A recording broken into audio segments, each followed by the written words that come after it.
everyone.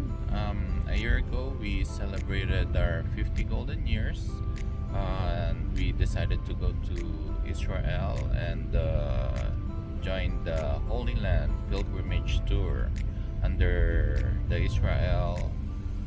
American Israel tours. So we try to feature a lot of our biblical sites here in this video. A lot of churches and biblical ruins, and we hope you guys like it. We are so grateful that we have experienced this journey through the Holy Land. And guys, don't forget, like and subscribe.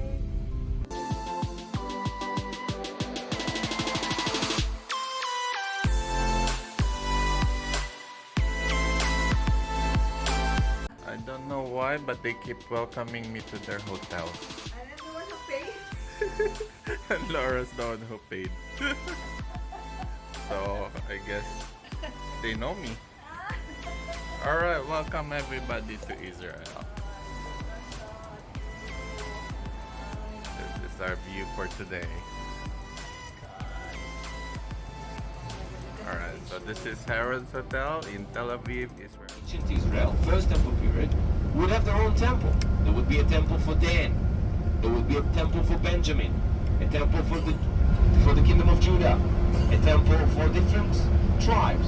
But all of them would have to have Levites serving in these temples. Right? Later on, there would be a Alright, so our first stop is Mount Carmel here in Tel Aviv, home of the Carmelite sisters. The view on top of the monastery is the most picturesque in Israel. And you can see the views of Jezreel Valley, Galilee, and Mount Hermon in Golan Heights. Our next stop is the town of Jesus. So we're in Nazareth and we're heading to the Church of Annunciation. This is the Church of Annunciation, where Angel Gabriel appeared to the Virgin Mary, and it is also the location of the house of the Virgin Mary. Going to the place where Jesus performed his first miracle, wedding in Cana. He turned water into wine. Here we visited the site where Jesus performed his first miracle, wherein he turned water into wine on a wedding here in Cana.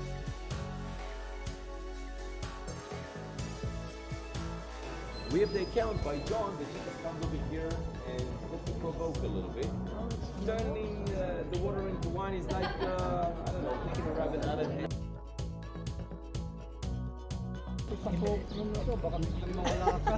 Yeah. Alright, so we're walking towards the Sea of Galilee to see the 2,000-year-old boat relic. So Galilee is said to be the center of Jesus' activity before he went to Jerusalem. Here shown is a boat relic from Jesus' time. This is the site where Jesus first ministered in a small fishing town called Capernaum, and this is also where he gathered all his disciples. And this water, the Sea of Galilee, is where he walked on the water, another miracle. And I think this is where we felt most of our spiritual enlightenment during the boat ride in the sea.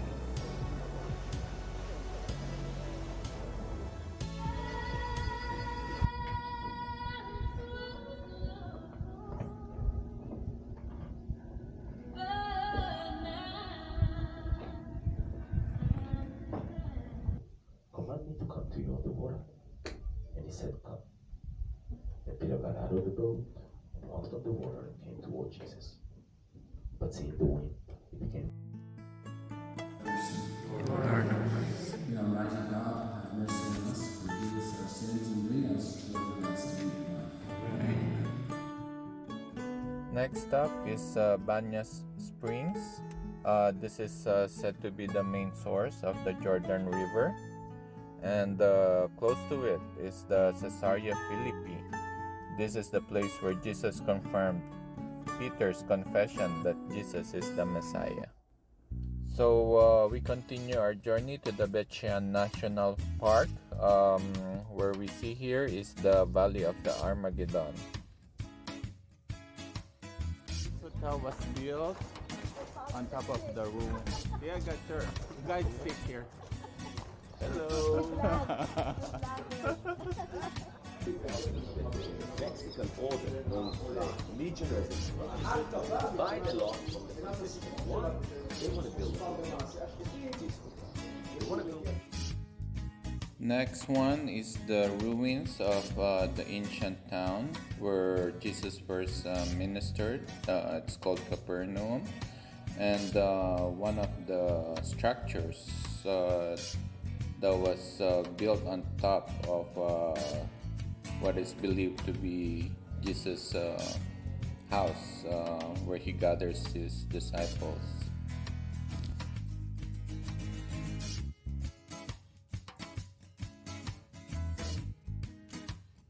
Next is a ruin of a synagogue where it is believed that Jesus preached. Even if another synagogue is going to come out, this is necessarily the synagogue, and this is because of the proximity, and it would look like what we saw in Magdala, not like what you see right now. Next up is Masada. You're the driver. You're the driver. I'm driving. So we're riding a cable car going to the top of the Masada ruins. Masada is one of King Herod's fortress. It is also where early map of Jerusalem is located. First thing, I want to introduce King Herod. I want to show his might. I want to tell you about how he gained power, how did he become king. It is built on top of a mountain with fantastic views all around. Next one is Mount Beatitudes. It is here where Jesus preached about the Beatitudes on the mount. It is a very peaceful retreat on top of a hill located in the northern part of Israel.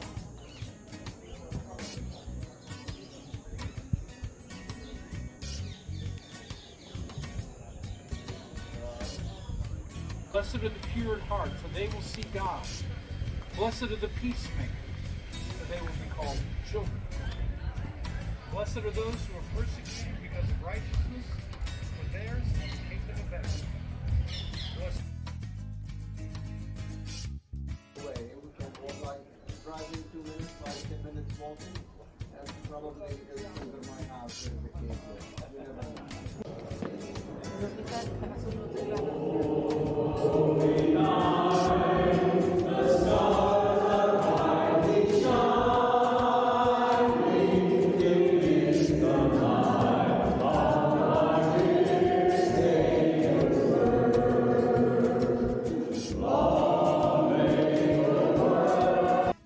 We are now in Bethlehem, the birthplace of Jesus.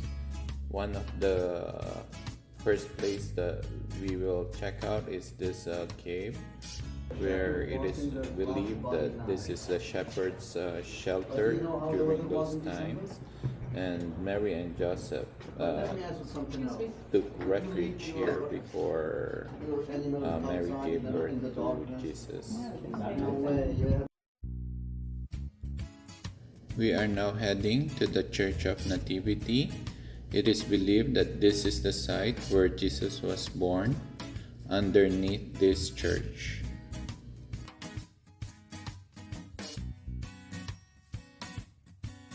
Oh, I could feel the heat.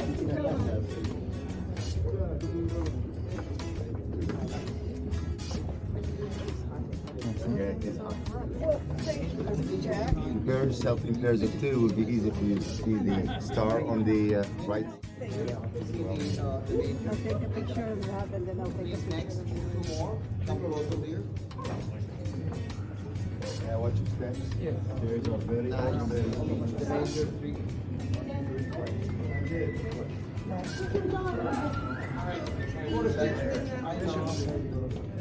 The major three steps down. So we believe this is the birthplace where Jesus was born. I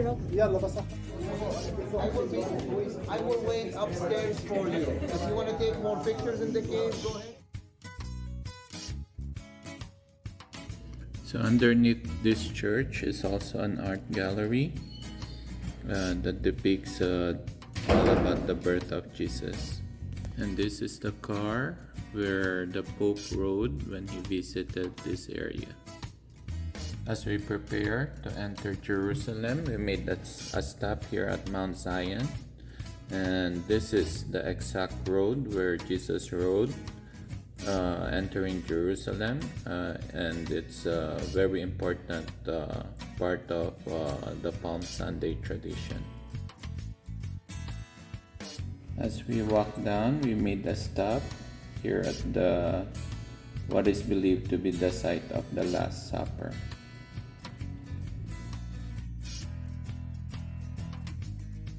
As we continue to walk down, we pass by the Mount of Olives. This is where the agony in the garden took place, where Jesus prayed right after the Last Supper before he was arrested. We were told that some of the olive trees here are 2,000 years old, or they're from Jesus' time. We are now entering the church where the stone is located where Jesus prayed on the agony in the garden.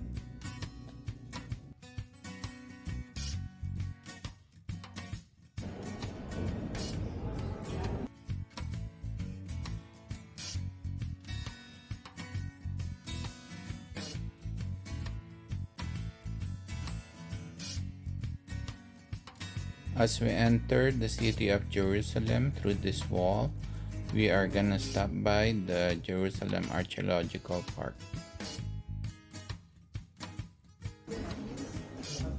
So this is the Jerusalem Archaeological Park, or what is now known as the Davidson Center. At present, you could rent this place and hold an event. But what is important here is the history and artifacts present or found in this park.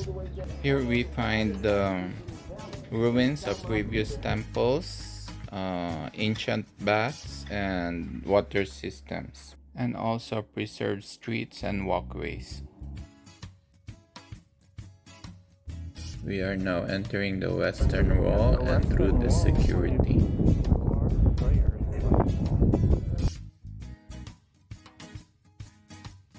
Right-hand side entrance is for the female, and left-hand side entrance for the male. So everybody that goes to the western wall has to cover their yarmulke.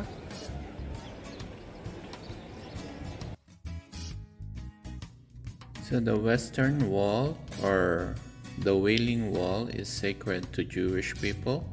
It's believed that if you prayed on this wall, God will answer your prayers.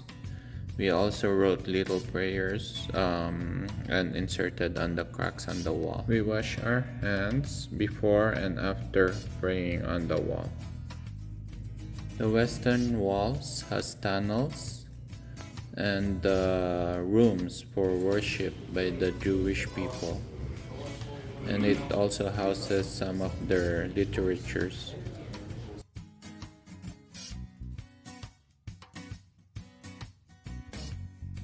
After the western wall, we headed to the Jewish quarter to find some restaurants and be able to eat and shop a little bit. The Jewish quarter has a lot of restaurants and little shops, and it's a good place for shopping and dining.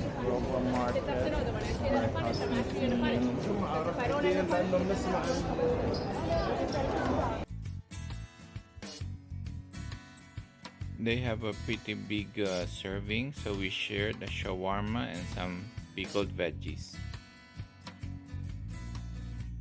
You alright, Gertrude? Oh yeah, I'm fine. Thank you.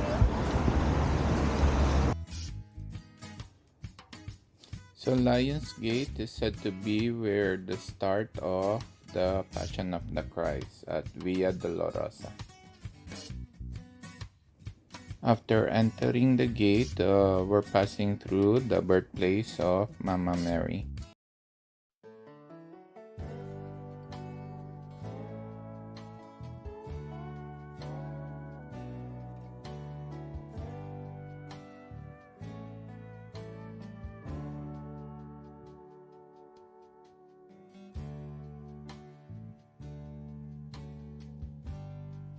So right after a visit to the Virgin Mary's birthplace, we start our walk to the Via Dolorosa. As we begin our walk to the Via Dolorosa, we are greeted by a crowd of tourists and pilgrims.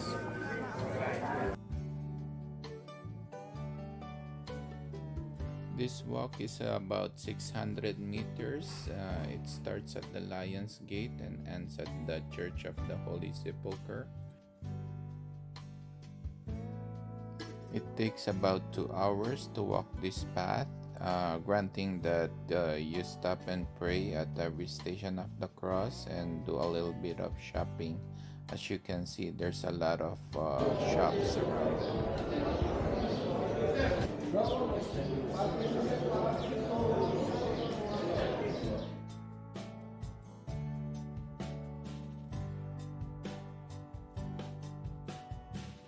Ils ont bâti sur tous les sites. Is it here?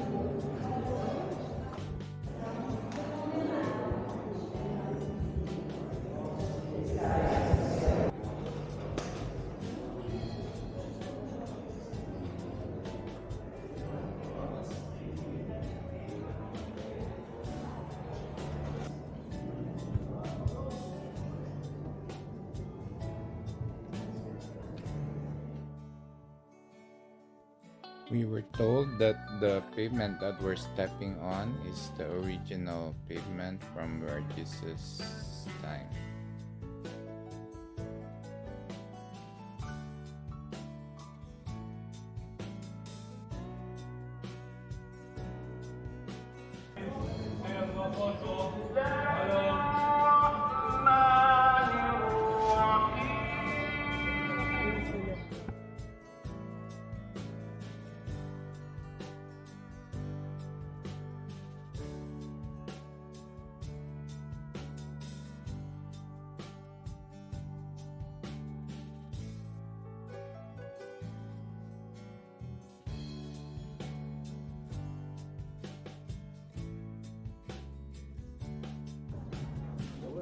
After his arrest at Gethsemane, Jesus was detained here underneath this Greek Orthodox church now. You could notice that there are cells underground, and it is believed that Jesus was imprisoned here before his trial.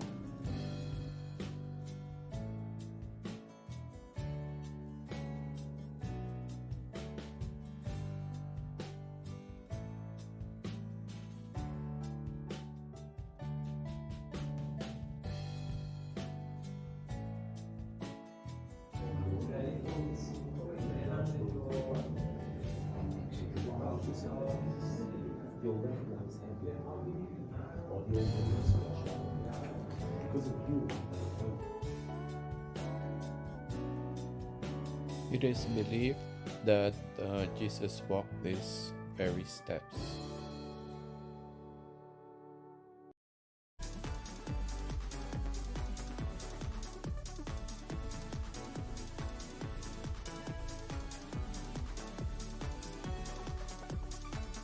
Next step is the Garden Tomb, where we will visit what is believed to be the tomb of Jesus.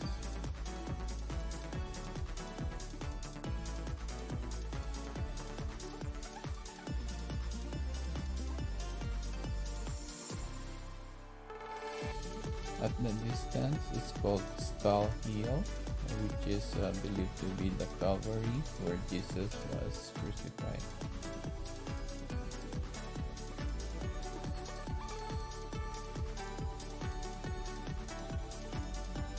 So this is what is believed to be the tomb of Jesus, and it's empty now because he is risen.